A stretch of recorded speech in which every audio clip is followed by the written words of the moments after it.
Asalaamu calaykum. Black Friday ama Jimcaha Madow.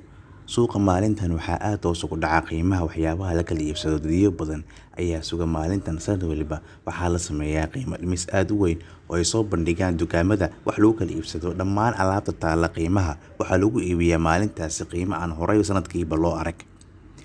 Black Friday ama Jimcaha Madow ayaa ku beegan dhammaadka bisha November ee sanad waliba, waana maalinta ka dambeysa ciida la yiraahdo Thanksgiving-ka oo loogu dabaaldego dalkaasi Mareykanka. Ciidan ayaa ku beegan Khamiista afraad ee bisha November.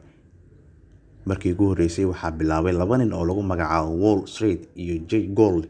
Shilkii dhaqaale ee dhanka dahabka ah ee ka dhacay 24 September 1869 waddanka Mareykanka.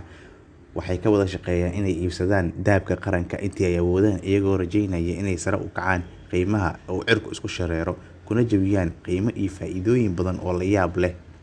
Muddo badan oo uu yaalay dahabkaasi ayaa sababtay in markii dambe lagu iibiyo qiimo aad u jaban kadib markii la waayay wax iibsada. Sheekada soo noqota ee ka dambeysa wax iibsiga Jimcaha Madow ama Black Friday waxaa aad uga khasaara ganacsatada yaryar oo markii horeba ka ganacsan jiray waxyaabaha tafaariiqda ah. Dukaamada waaweyn ayaa kasbada faa'iidada ugu badan ee maalinkan ama maalinta ka dambeysa Thanksgiving-ka.